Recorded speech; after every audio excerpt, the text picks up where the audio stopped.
Assalamualaikum warahmatullahi wabarakatuh. Siapa yang tidak kenal dengan Imam Abu Hanifah? Ulama yang bernama asli Nu'man bin Sabit ini dikenal sebagai penggagas mazhab Hanafi yang sangat cerdas.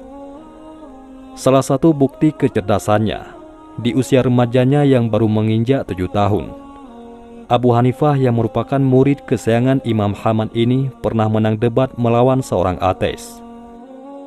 Adalah Dahriyah, seorang ateis yang sempat membuat resah dunia Islam di Baghdad, Irak waktu itu. Menurut riwayat yang lain, Dahriyah bukanlah seorang ateis melainkan seorang pendeta Yahudi. Terlepas dari perbedaan itu, kali ini kami akan memaparkan kisah bagaimana seorang Imam Hanafi yang waktu itu masih sangat belia bisa mengalahkan seorang Dahriyah yang menjadi fenomena waktu itu. Cerita ini bermula ketika seorang bernama Dahriyah datang ke Baghdad dan membuat gempar masyarakat muslim waktu itu dengan mencoba merusak keyakinan yang berkaitan dengan ketuhanan. Para ulama pun mencoba berdebat dengannya. Namun sayangnya, setiap ulama yang berdebat, argumen-argumen mereka mudah dipatahkan oleh Dahriyah. Hal ini tentu kemudian membuat Khalifah risau. Maka sang khalifah menyuruh para menterinya untuk meninjau di daerah lain. Barangkali ada seorang ulama yang bisa menandingi argumen-argumen Dahriyah. Kemudian para utusan khalifah menemui Imam Ahmad bin Sulaiman, salah seorang tokoh teolog mazhab Asy'ari. Beliau juga merupakan guru dari Imam Abu Hanifah. Setelah para utusan itu menyampaikan kerisauan sang khalifah, maka disepakatilah akan dilakukan debat terbuka antara Imam Ahmad dengan Dahriyah. Selain itu, sang khalifah meminta agar perdebatan itu dilakukan di Masjid Jami agar bisa disaksikan oleh banyak orang. Kontan saja, masyarakat yang mendapatkan informasi tentang akan diadakannya debat, mereka ramai-ramai sudah mendatangi masjid sehari sebelum perdebatan dimulai. Mereka sangat menaruh harapan kepada Imam Ahmad, karena beliaulah satu-satunya ulama yang diharapkan bisa mengalahkan Dahriyah. Sementara itu, di rumahnya, Imam Ahmad tidak berhenti berzikir dengan mengucapkan tasbih, mensucikan keesaan Allah. Baginya, membicarakan tentang ketuhanan adalah bukanlah hal yang sepele. Tidak sabar rasanya ingin membungkam Dahriyah yang telah membuat keruh suasana. Jumat pagi harinya, Imam Abu Hanifah yang waktu itu masih sangat belia datang menghadap gurunya. Tidak seperti biasanya, beliau mendapati gurunya sepertinya dalam kegentingan. Imam Ahmad pun menceritakan keadaan yang sebenarnya, perihal rencana perdebatan dengan Dahriyah. Waktu itu pula, Imam Ahmad teringat akan mimpinya semalam, lalu disampaikanlah kepada muridnya itu. Abu Hanifah sebagai murid yang beradab menyimak dengan khidmat tentang mimpi gurunya. Aku bermimpi ada sebuah dusun yang amat luas lagi indah. Di sana kulihat ada sebatang pohon yang rindang dan lebat buahnya. Tiba-tiba di situ keluar seekor babi dari ujung desa. Lalu babi itu memakan habis buah yang masak nan ranum dari pohon itu, hingga ke daun dan dahan-dahannya habis dikunyahnya. Yang tinggal cuma batangnya saja. Waktu itu juga keluar seekor harimau dari umbi pohon rindang tadi, lalu menerkam babi itu dengan gigi dan kukunya yang tajam. Kemudian babi tadi mati. Setelah menceritakan mimpinya, Imam Ahmad termenung seketika. Kekalutan pikiran yang telah diakibatkan Dahriyah bisa menggeser pegangan akidah umat. Ini tidak bisa dibiarkan, harus dihapus segera. Wajahnya yang tenang, bagai air sungai yang mengalir jernih, masih nampak bercahaya walau di saat yang begitu genting. Sementara itu, Abu Hanifah, sang murid yang ada di hadapannya, selain cerdas, beliau juga punya kelebihan dalam hal tafsir mimpi, seperti Nabi Yusuf alaihissalam. Dalam pengamatannya, mimpi tersebut akan memberi pertanda baik bahwa si Dariyah pasti akan mengalami celaka akibatnya nanti. Setelah meminta dan mendapat izin gurunya, Abu Hanifah kecil pun mencoba menafsirkan mimpi sang guru. Apa yang guru lihat dalam mimpi sebagai dusun yang luas lagi indah itu adalah tamsilan kepada agama Islam kita. Pokok yang berbuah lebat itu adalah tamsilan kepada sekalian ulamanya. Sedangkan sepohon kayu yang masih tinggal itu adalah Tuhan sendiri. Dan babi yang tiba-tiba muncul dan merusak pohon tersebut adalah si Dahriyah. Sedangkan harimau yang keluar lalu membunuh babi tadi adalah saya. Jelas Abu Hanifah. Setelah menjelaskan perihal tafsir mimpi sang guru, Abu Hanifah pun memohon agar gurunya memberikan izin, biar dirinya saja yang berdebat dengan Dahriyah. Sang guru pun memberikan izin dan restu. Kemudian berangkatlah guru dan murid ini menuju Masjid Jami. Sesampainya di sana, seperti biasa sebelum mulai berdebat, Dahriyah mengejek para ulama dengan suaranya yang lantang dan keras. Namun, hal mengejutkan terjadi di tengah ramai orang dalam masjid itu. Seorang anak kecil berusia 7 tahun menyahut tantangan Dahriyah. "Guruku Imam Hamad terlalu mulia untuk berdebat dengan orang sepertimu.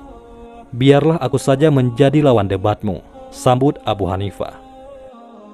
Dahriyah pun meremehkan Abu Hanifah. "Hai anak kecil, siapa kamu?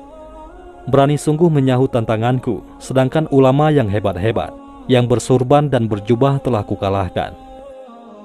Wahai Dahriyah, sesungguhnya Allah tidak melimpahkan kemuliaan dan kebesaran itu pada sorban atau jubah yang dipakai. Tetapi Allah menganugerahkan kemuliaan kepada orang-orang yang berilmu dan bertakwa." Abu Hanifah lalu membacakan firman Allah dalam surat Al-Mujadalah. "Niscaya Allah akan mengangkat derajat orang-orang yang beriman di antaramu, dan orang-orang yang diberi ilmu beberapa derajat." Quran Surat Al-Mujadalah ayat 11. Geram rasanya hati Dahriyah mendengar kelincahan lidah pemuda ini untuk berdebat. Maka berlangsunglah debat yang sangat mendebarkan antara Abu Hanifah melawan seorang ateis bernama Dahriyah, yang terkenal dengan pemikiran materialis dan ateisnya itu.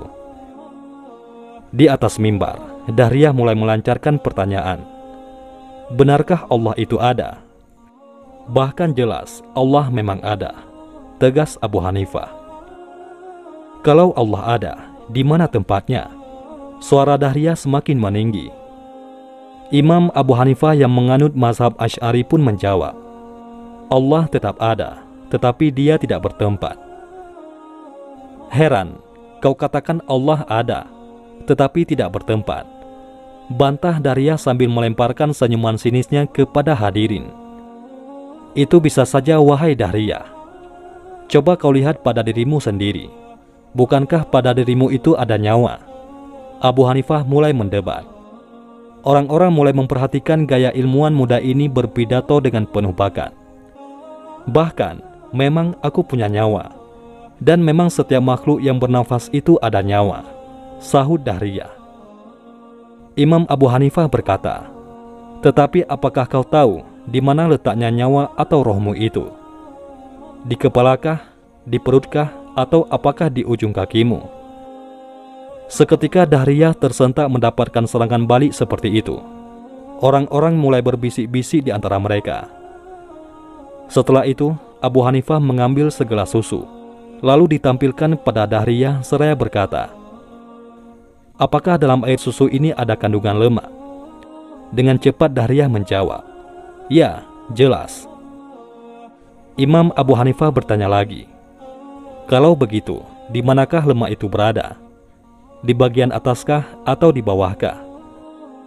Sekali lagi Dahriyah tersentak, tidak mampu menjawab pertanyaan Imam Abu Hanifah yang sopan itu. Untuk mencari di manakah beradanya ruh dalam jasad dan tersisip di manakah lemak dalam air susu ini pun kita tidak mampu. Bagaimana pula kita dapat menjangkau di manakah beradanya zat Allah Subhanahu wa Ta'ala di alam raya ini? Zat yang telah menciptakan dan mengatur seluruh alam ini, termasuk ruh dan akal dangkal kita ini. Pun perintahnya yang tunduk dan patuh di bawah urusan tadbir perintahnya yang maha agung.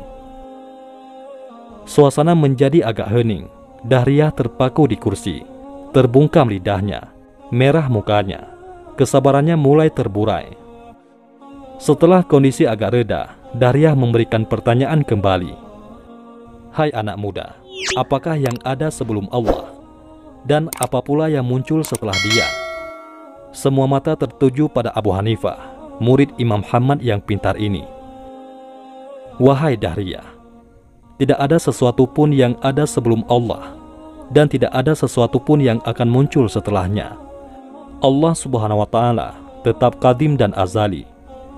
Dialah yang awal dan dialah yang akhir. Tegas Abu Hanifah, singkat tapi padat.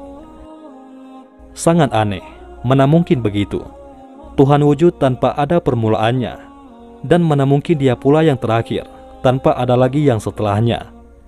Dahriyah mencoba berdalih dengan pikiran logika.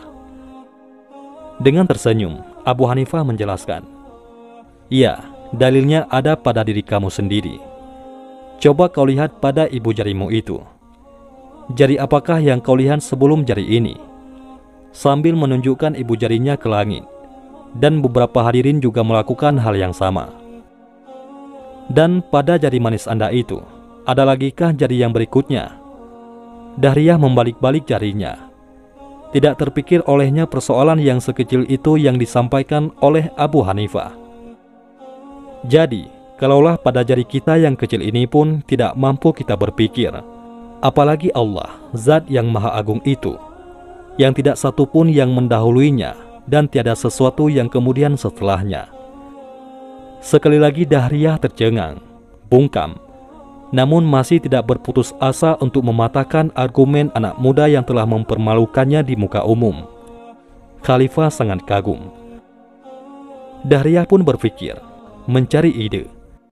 Seperti suatu ilham baru telah menyuntik otaknya, ia pun tersenyum. Hati Dahriyah bergejolak bagai air tengah mendidih. Debat antara Abu Hanifah melawan ateis itu pun berlanjut. "Ini pertanyaan yang terakhir buatmu, wahai anak kecil." Sengaja Dahriyah mengeraskan suaranya agar bisa menutupi rasa malunya.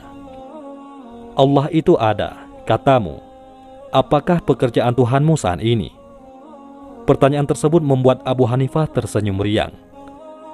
"Ini pertanyaan yang sungguh menarik. Tapi dari tadi Anda melontarkan pertanyaan di atas mimbar dengan suara lantang yang bisa didengar semua hadirin.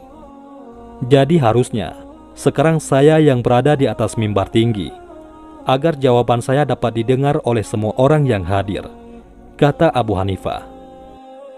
Abu Hanifah mempersilahkan Dahriyah turun dari mimbar. Dahriyah pun berjalan turun meninggalkan mimbar Masjid Jami, memberi tempat untuk Abu Hanifah. Setelah di atas mimbar, Abu Hanifah berkata dengan suara lantang berwibawa, "Ketahuilah wahai Dahriyah dan para hadirin, bahwa kerja Allah saat ini adalah menggugurkan yang batil. Sebagaimana Dahriyah yang berada di atas mimbar, diturunkan Allah ke bawah mimbar. Dan Allah juga telah menaikkan yang hak, sebagaimana aku, yang berada di bawah sana, telah dinaikkan ke atas mimbar Masjid Jami ini." Bagai halilintar menyambar, argumen Abu Hanifah menerjang kedua pipi Dahriyah.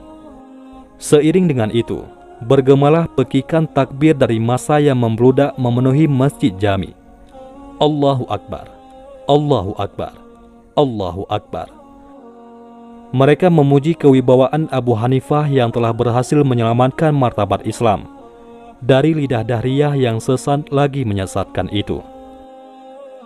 Begitulah kisah debat antara Imam Abu Hanifah melawan seorang ateis.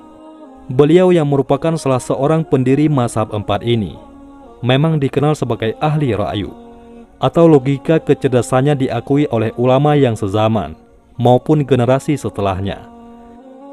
Hingga saat ini, nama Imam Abu Hanifah terus dikenal di seluruh dunia, dan mazhabnya banyak diikuti oleh belahan dunia muslim. Kisah ini dinukil dari kitab Fathul Majid, karya Syekh Muhammad Nawawi bin Umar Al-Jawi Asy-Syafi'i. Wallahu a'lam bishawab. Mudah-mudahan bermanfaat. Assalamualaikum warahmatullahi wabarakatuh.